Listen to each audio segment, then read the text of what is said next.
Lord, so much for this opportunity to be here right now with all these kids and adults, all in your presence. Help us to remember where we are and what we're here for, which is to dive into the truth, which is you, which is to learn what is true and not true. Help us to hear and understand reality and yearn to exist in it and not to make it up on our own. Help us to die to ourselves and our egos and our will so we can hear you better. Lord, we love you so much. We love being in your presence. Refresh our minds and our hearts right now so we can be filled with grace and knowledge and wisdom.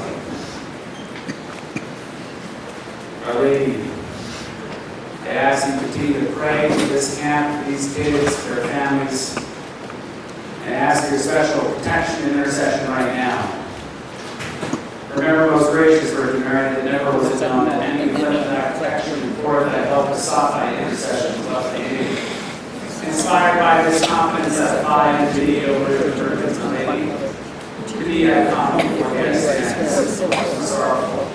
O Mother of the most holy Word incarnate, despise not my petitions, but in thy mercy, I ask that you send the tiny angels of your right hand to me hands. Amen. The Father and the Son and the Holy Spirit. All right. How many of you here are new? Wow. You guys are probably like, who the heck is this guy? Okay? This is a guy who's the father of thousands. Okay? This is a guy who loves you so intensely. I've been praying for you for years. And I didn't even know your name yet, and here you are. Alright? This is a guy who loves you in a way. I adopt you every time you come to camp as one of my own. Because, as everyone here knows, there's only one commodity in the universe. Right? There's one commodity. One thing that'll last. And it's souls. And this is the front line for souls at Camp Veritas. This is the front line where you make the decisions of who you will be, often at this time in your life. And you hop onto a path, and that path will keep going. Veritas is truth. That's what you're here to hear. That's what you're here to find out. What is the truth? Right? What is the objective of our life? Heaven. That's the truth, right? And if it's not, we're wasting our time. There is a God. And I'm not him. Who are you? Disciples. Who are you? Disciples. You're already on the right path. You know those three things. You're already on a path that will be inevitable to enter the gates of heaven if you actually live it. If you pray on it, meditate on it, live by it, you will be in heaven. Okay? What I'm doing today with this talk is talking to you as a loving father would to his own children at the dinner table. I'm here to arm you with the truth so you know what to do at your cafeteria table and in your classroom. You are presently being bombarded 24 hours a day from every direction, from the media, the social media, public schools, your peers, bombarded. Over time, it takes a psychological toll. My goal today is to unbrainwash you a bit, okay, from those things. And it hurts a little bit sometimes when you have to go through a little deprogramming, okay? Because I want you to be able to think again. I want you to be able to find the truth. And in that truth, everything can go and challenge it, and it remains truth. If someone is saying something and challenging your philosophy of life, and you have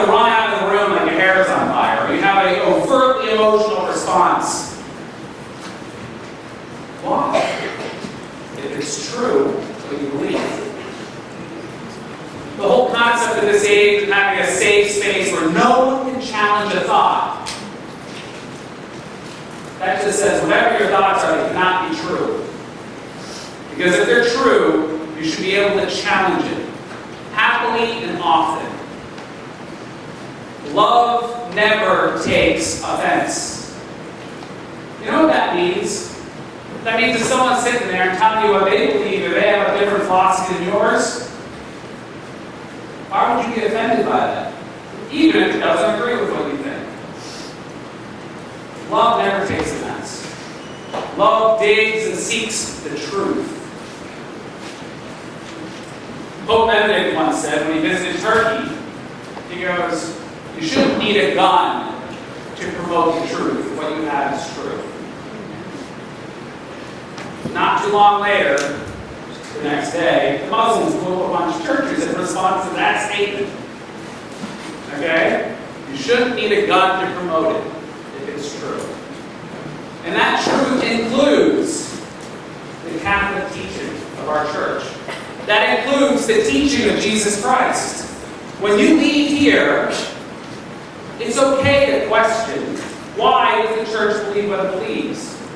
You'll have a hard time finding the teacher of that who's going to walk on water, heal the sick, raise from the dead, raise up people from the dead, etc. It gives him a lot of authority behind his words due to the works and miracles that happen around him. Right now in our generation, we are fighting the number one growing religion of the world, which has been present since Adam and Eve. It's called the religion of self. That means whatever I believe, whatever you believe. We're all true. It's all relative. I don't want to hurt your feelings, so anything you say is true. What that means is that there's no truth. If everyone's truth is true, that means by definition, truth doesn't exist. And we as Catholics know that it does. Because God exists. The way, the truth, and the life exists. Amen? Yes. His name is Jesus Christ. We can't walk around this earth pretending that He never walked here. We cannot walk around saying the truth doesn't exist. Oh, it's all gray, we don't know. No, that's a lie. That's telling Jesus everything He did doesn't matter.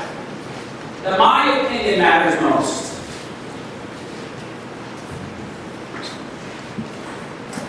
What is fruits of that tree? This is what this talk is about. What are the fruits of the religion of self?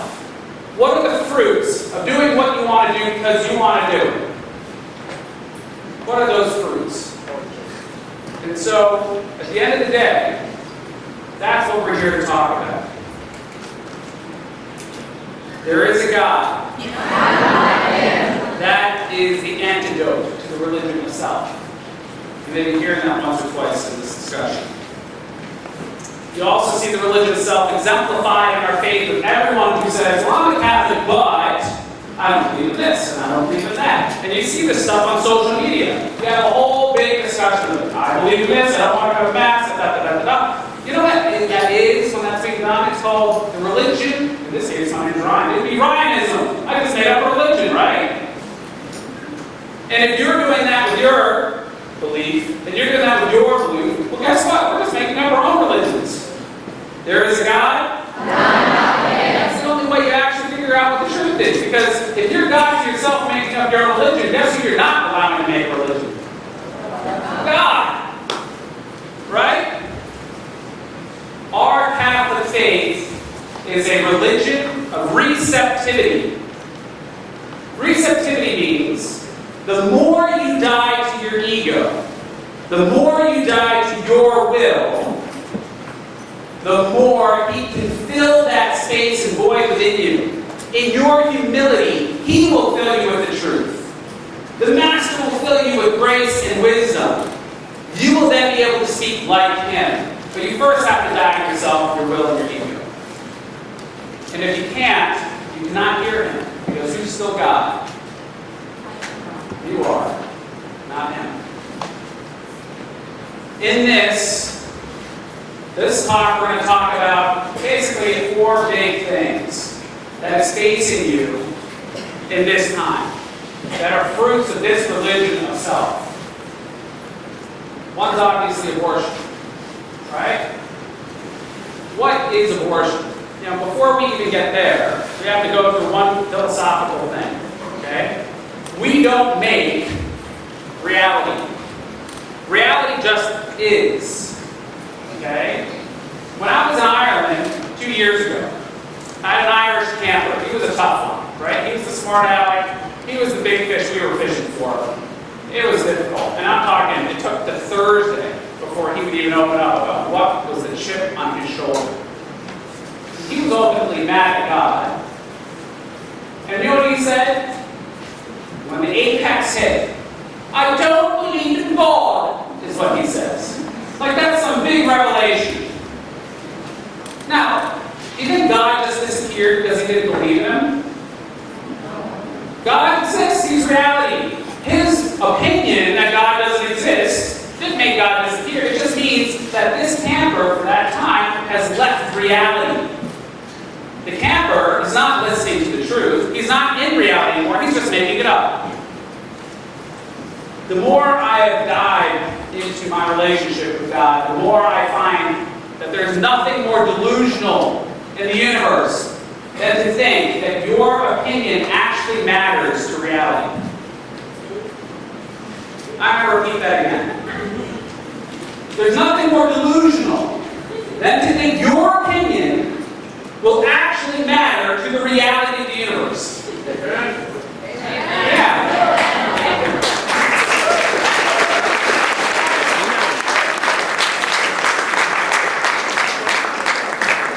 Social media, where everyone has a platform, where everyone's opinion matters so much, where you can be God in the world of illusion.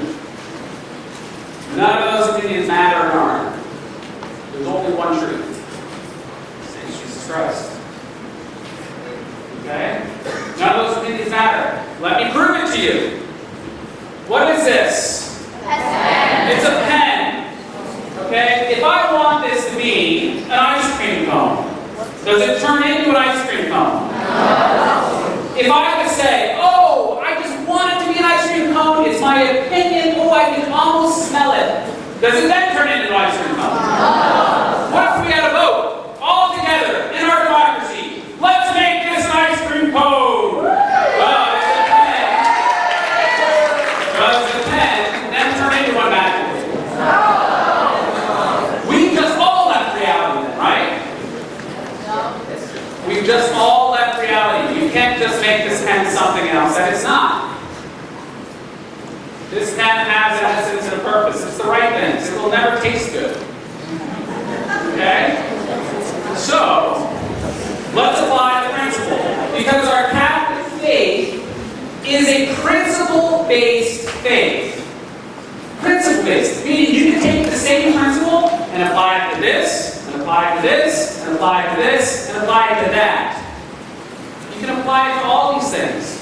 And then you'll never steer away. I can tell you what the church will teach on any given topic years before it comes out in writing because they're consistent with their principles.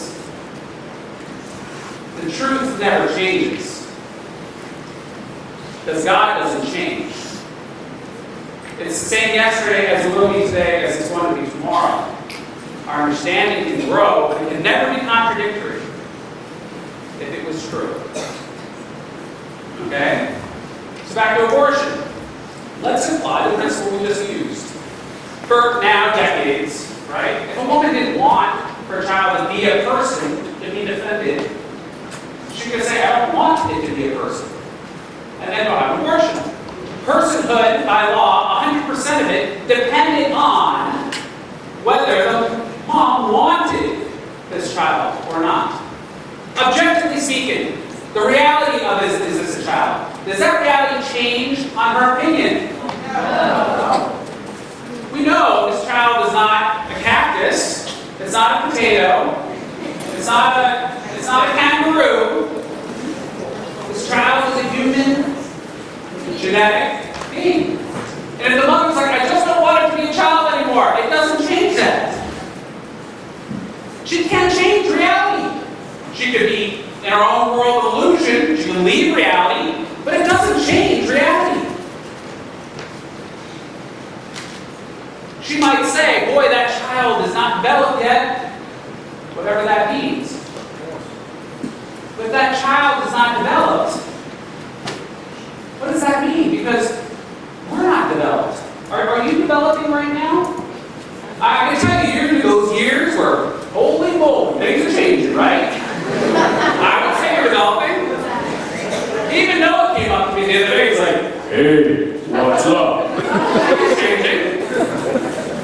I can tell you, that when you were just this big in mom's belly, you were supposed to be this big in mom's belly. That's where you are in your development. And if you weren't that big in mom's belly at that moment, well, you're not normal. And we were all this big once. And you continue to develop. Eventually you were born. I have many children. My little baby infant is still developing and looks nothing like my 5-year-old. It looks nothing like my 10-year-old. It looks nothing like an 18-year-old. They're all developing. Okay? Now, my daughter says, I don't have a 5-year-old citizen. Okay, my 3-year-old. Okay, I'm trying to have that. So, they don't look alike. They're all at different stages of development. And development starts at conception and goes through the growth process and just continues. If they say, well, but it's really not developed until they're 3 months in utero, then the question I have for them is what happened in 2 months, 28 days, 23 hours, 9 days, 59 seconds? What happened in that 1 second of development in your brain that went from total, I can do anything I want, to that child is mine and I'm mom and no one's even near this child? What happened? Now here's the other thing, other principles in this issue. One is the church would teach whatever you can do to a human being in the womb, if they're human, then why wouldn't you be able to do the same thing out of the womb? Because what is it? I mean, there's not a mystical, invisible force field of the birth canal that we pass through that I'm aware of. What is it?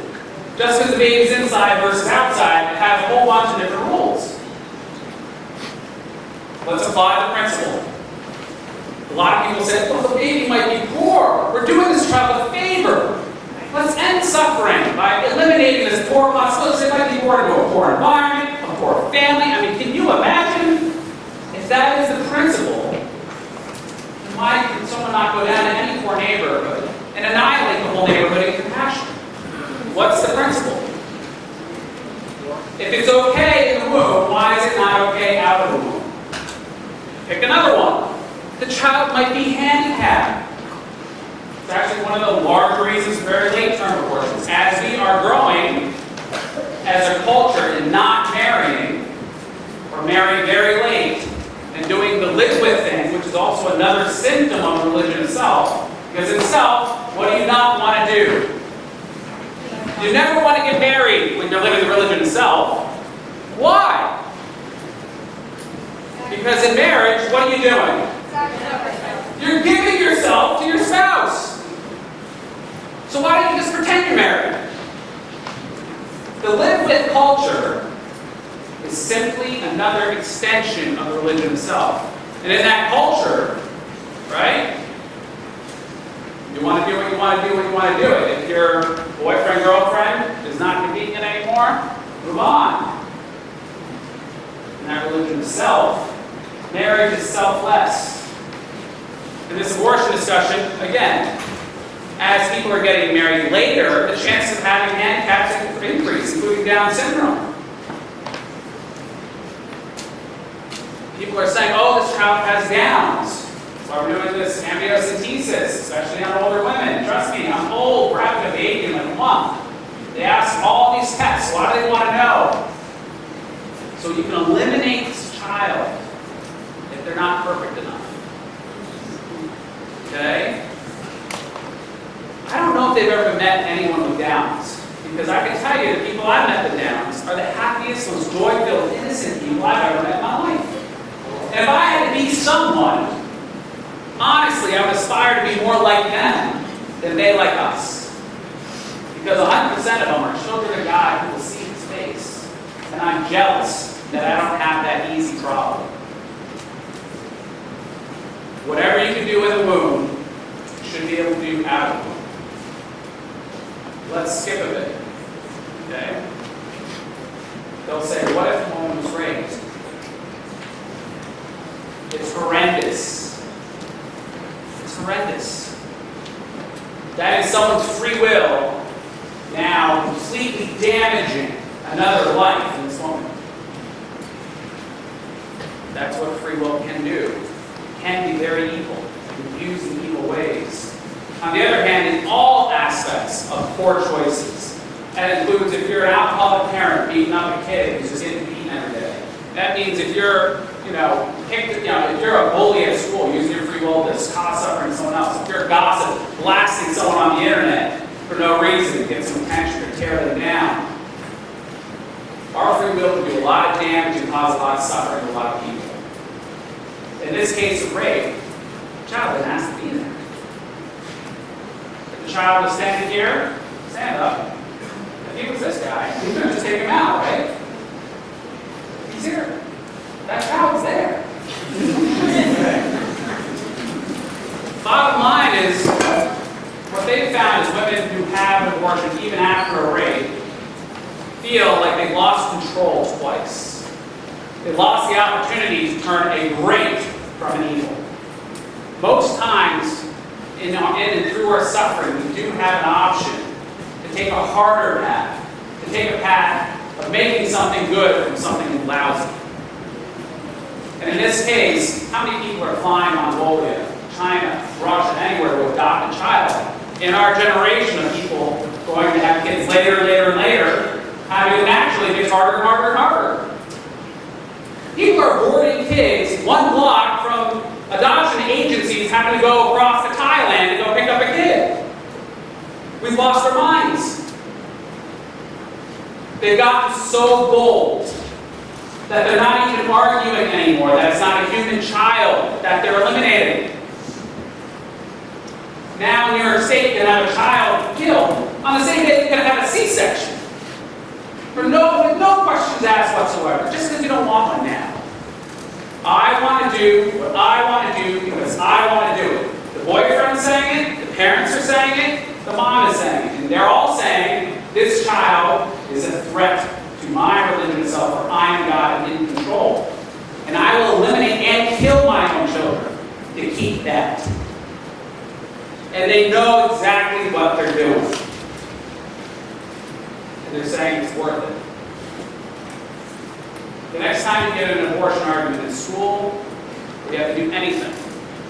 Simply to say, abortion is selfish. Leave it at that. That is an irrefutable statement on both sides. Irrefutable. Every time. You can put it on your signs, you can have it on your hashtag. It is the end statement. Abortion is selfish. Okay? The next topic is difficult and is just as difficult and probably more. It's suicide. It is the fastest growing problem in our culture today as far as the death rate from it, both amongst teens and adults. Okay? Right now, I'm talking to those in this room thinking about it. Because they're in here, baby. I know they're in here. Alright? All of those thoughts, self-harm, of suicide, etc., they're never of God. It's like a crow coming in. We can't control crows coming into our minds. They just come in. A lot of them uninvited. Right? No one is exempt. Pick your crow. You know what it is. I don't have to hear about it. Your priest does. Okay? But you all have crows that fly into your mind. You didn't ask them to be there. And they hop around and they say, you're not worth anything. Another one might say, you're ugly. Another one might say, you're stupid. Another one might say, you're not loved. Another one might say, you're fat. Another one might say, oh, the pain you're in, ooh, it's going to last forever. Another one might say, oh, don't you feel guilty about it? Crows. Another one might say, put in thoughts and pictures in our head that don't belong there. What do you do with your crows? What What do you do with them? Because you didn't ask for them to be there.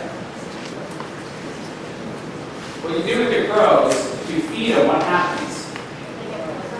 They get bigger and they get friends, right? Party in the mind, baby. Right? If you're feeding the crows, they come on in, they get fat, they bring friends. And guess what? You have to think about more. All that stuff. Suicidal thoughts are like those crows. You didn't ask for them. They're there. Now, being a director of this camp for many years, I think this is 33, 34 at this point, the camps that we've done, I have found a theme.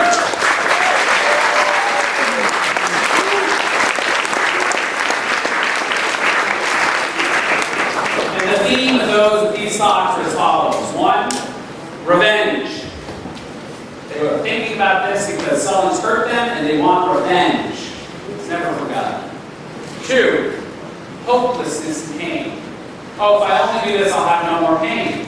I'm in the desert, and the desert hurts. And there's all sorts of reasons for that.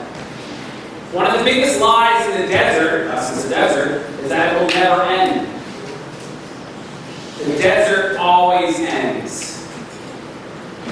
The desert always ends. The lie is that it doesn't. That's why it's a desert. If you knew it was going to end, it wouldn't be a desert. It'd just be an unpleasant day or 2 or 5. Being in the desert means you don't know where your oasis is. God does. He sure loves you. And I guarantee you, I promise you, if you can, that time of desert will be your biggest shaking in your life. To be the greatest saint that has ever walked here. To be that great opportunity. God does not waste opportunities, even in suffering, to make you a saint. The desert ends. Never lose hope. Number 3, I love Jesus so much, I want to go see him right now, people. Right? Here's what I have to tell those guys. You don't want to see Jesus when he's pissed off. And that's going to really tick him off. Because he was sitting there shaping you in your life to go put out in the earth. To say, hey, be my voice, be the grace I have to give you from this cross. You are me now. And you're turning around in pride saying, no thanks. Suicide is painful for everyone left in its wake. For a generation of damage. Everyone that one knows as they take their life causes destruction around them, throwing a big old boulder into a pond of destruction, pain, and death, and more suicide. If you are having these thoughts, you need help. And you have to go get it. You need to go to your parents, first and foremost. Even if you don't think they love you or will blow you off, you absolutely need to go to them. You need to go to your counselors at school. You need to go to a coach. You need to go to the priest. You need help. This is not something you're going to win on your own. Okay? Suicide is selfish for the destruction it causes. This is for everyone in this room who's in pain because they knew someone who already did it. Could be a brother, a parent, an uncle, an aunt, a friend. Most people in this room know someone who took their own life. You should be angry about it. And that's okay. They took away the goodness of their life. And you should be angry about it. That's okay. You shouldn't be guilty about it. You should pray for them. We all don't know what we will be facing at the end. In essence, all of us fall to those crows. We have hope in the mercy of God.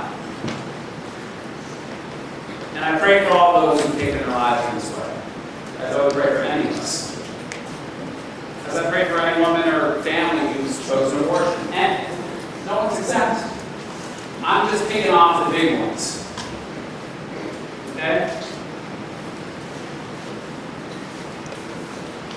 This one's a little less, but it's coming hard and fast. It's a socialist movement in the country. Okay? And I'm going to keep it really simple. Anyone telling you that they're going to give you something for free is lying to you. Because at the end of the day, nothing is free. You have to take it from somewhere. So you're either going to take it from one of your brothers and sisters, or you're going to be paying for it the rest of your life. Entering into slavery. I go to Ireland, which is now a socialist state. People have lost their life, their ambition. They have an unemployment rate in the mid-20% area. Mid-20%. Everyone's living on the docket. And if they're not looking that hard. The reality is it destroys that kind of freeness to make good decisions. And it allows the freedom, it just eliminates the freedom also to fail. But in that freedom of fear of failing, you become a slave. You never try anything. There's no grace in socialism. In other words, if someone takes your money without you giving it away and charity, they just take it from you. You haven't made a choice. Therefore, there's no grace. If someone's on the receiving end of that, and they're just dead for no reason, they haven't made a choice. Okay? And in every country in the world where there's socialism growing, faith in God is decreasing. Because the government then becomes God. Everything the government can save us for. Right? Be careful with that. Alright, the next one is the same-sex attraction and transgender discussion. Okay? And this is challenging because they're really not the same thing. And they're getting very mixed up. Alright? When one has same-sex attraction, that could be their reality. They might be in reality with that cross, with those pros. Like any of us with the self-harm stuff, with any of us with the low self-esteem stuff. All of that, those are all pros. Having same-sex attraction, having that cross is no different. And for those guys, I have total compassion in that regard. They didn't ask for it.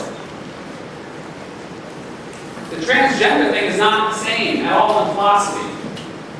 There's a principle problem there.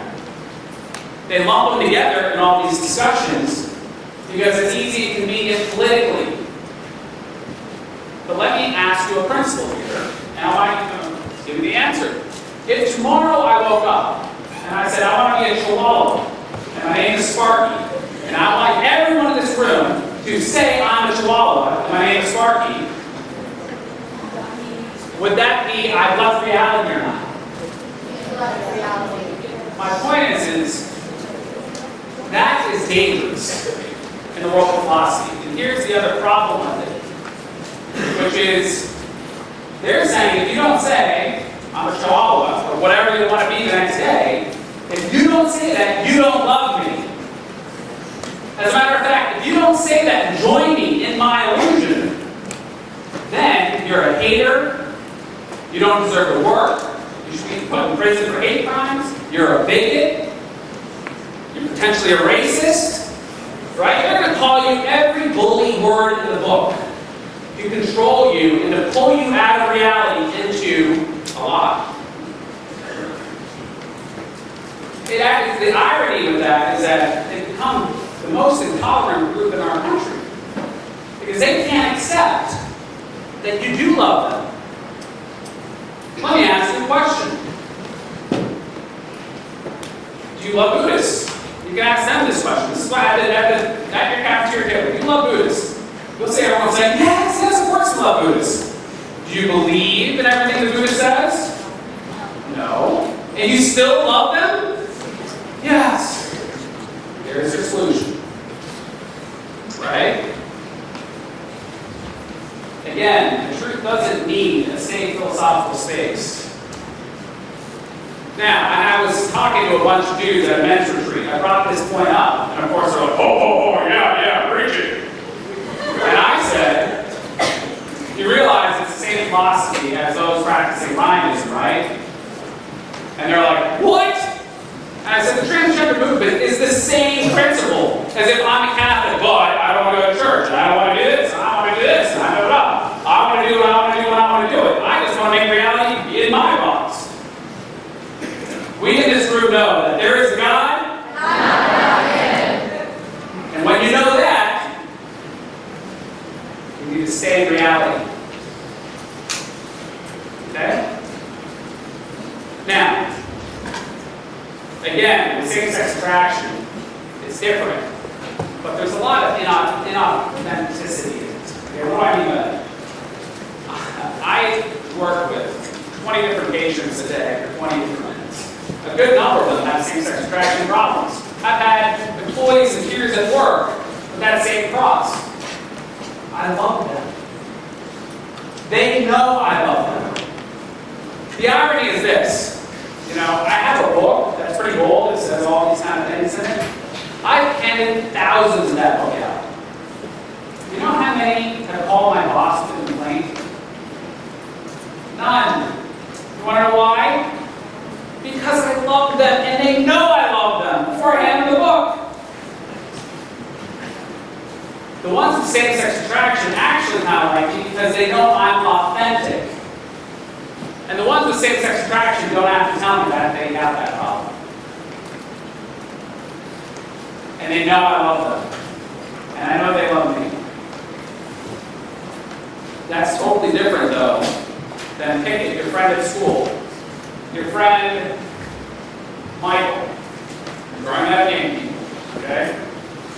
He's Michael one day, the next day he comes in and he's like, "Hi, everybody, I'm out of the closet!" And he's rampantly flamboyant, running around the school, telling every person, "Hi, I'm Michael, did you know I'm gay? Hey, did you know I'm gay? Oh, did you know I'm gay? I'm gay." You go onto social media, there's rainbows falling from the screaming ceiling. He's wearing rainbow capes, he's wearing rainbow shoes, he's wearing rainbow socks. In every room he goes, "I'm so gay!" Right?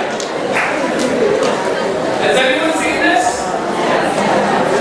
And he gets standing ovations everywhere Michael goes. Now, let me tell you a little secret. There's a 95% chance Michael's not gay. What? He's just a teenager wanting attention. No, teenagers need attention? Yeah, they do. And if he can get attention by doing this whole charade, and he might even do a few little gay things to make it, okay? At the end of the day, 95% of the time, look him up in 8 years. He has kids. He's happily married. He had babies.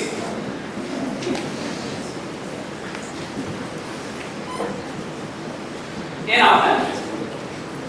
Inauthentic. It's phony. Okay? The authentic ones, I look at that and they're like, what the heck? I guess they have to tolerate politically. But they all know what is this? Okay? Now the other guys, by the way, if they're out there and they're like, "I hate gays. Oh, they're little locker room guys. Let me tell you a secret about those guys. 90% of the time, they have a problem. And why do you say that, Ryan? Well, here's the deal. If that's all they're obsessing about, they're having an inner problem, and they're trying to actually tease themselves out of it. Anyone with this problem doesn't have to come up to you and make it everything that they are. You are sons and daughters of God. That is your identity. Who are you? You're not your orientation. Okay? And if they have to come up to you and tell you within 3 sentences that's their deal, they don't know who they are. They don't know who they are. And let me also tell you another secret. Love them. Love them all. We are a missionary church. We are a church that loves everybody. We're a church that says it's okay to disagree. We're a church that says I don't have to agree with everything you do and think for me to love you. That's not the stipulation. It's unconditional. And what do I mean by that? How do you talk to people with these issues and so forth? The answer is most are not ready to listen yet.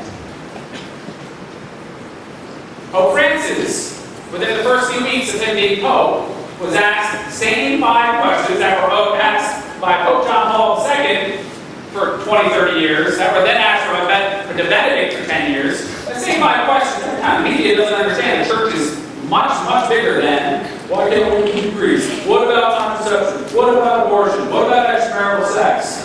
Right? What about homosexuality? That's all they talk about. In our faith, if you know anything about our faith, those are like on the branches, the last final detail about where the truth goes in the discussions of those things. If you don't understand the root of the tree, which is Jesus Christ, you will not understand the answer to those questions. So Pope Francis says, I'm not answering those 5 questions ever again, because my predecessors did. Let's talk about Jesus. When you're with your buddies at school, and they say, does the church believe this and why? Say, you know what?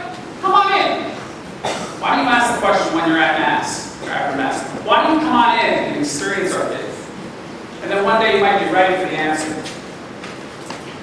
The verbal combating online is almost never useful. It just shows there's someone out there that maybe has a dissenting view. But again, no one's listening, learning.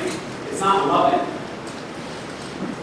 If you're loving, and they know you're loving, okay, they will come to you and ask, why are you so joyful, peaceful, happy? Why do you have a sense of light in you that I want? Why are you so not worried and anxious about tomorrow? Why do you look like you're loved? And how do I get loved?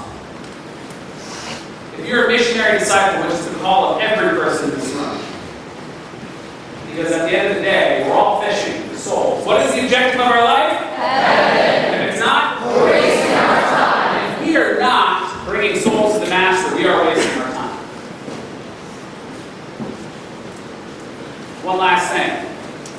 If you can't get over that, and you can only surround yourself with people who believe everything you believe, and if you can only see people as their difficulties, if you look at someone and say, oh, she's a worshiper, oh, that's the slut, oh, that dude's a, bully, oh, and that's all you see in a person, you see their sin and not who they are as a son or daughter of God, then you are who they claim you are, which is a hater and bigot. You have to love them as Jesus Christ himself. Who did he hang out with? Those guys. Who did Christ go to eat dinner with? The sinners. Now when you do this, a couple of pointers. One, don't go alone. If you're going to hang out with a bunch of sinners, like we're not sinners, right? But let's say you're going to people lots of trouble. You need help. You need to go with a buddy. You need the buddy system. You need someone in your life calling you to be better than you to be on your own. You need someone there who says, cut the crap. That's not what our mission is. To pull you out of this fog and confusion that happens when you're surrounded by evil. You need that person. Second, you need prayer. Third, you need to know this faith very well. Tested. Okay? Also, when you go fishing, do not expect every person you may be loving for 5 years, 10 years, 20 years to ever come on in. That's not your mission. Your mission is alone. Your mission is to fish, and your mission is to take every opportunity you can to reel them in when it's time. It may never happen. Christ himself could not convince the Pharisees who were 5 feet from him. Who are we? But compared to Christ, if he couldn't do it, who are we? Right? In other words, that's not the mission and that's not your level of success. Your level of success is only going to bed every single night and having the peace that you can look God in the eye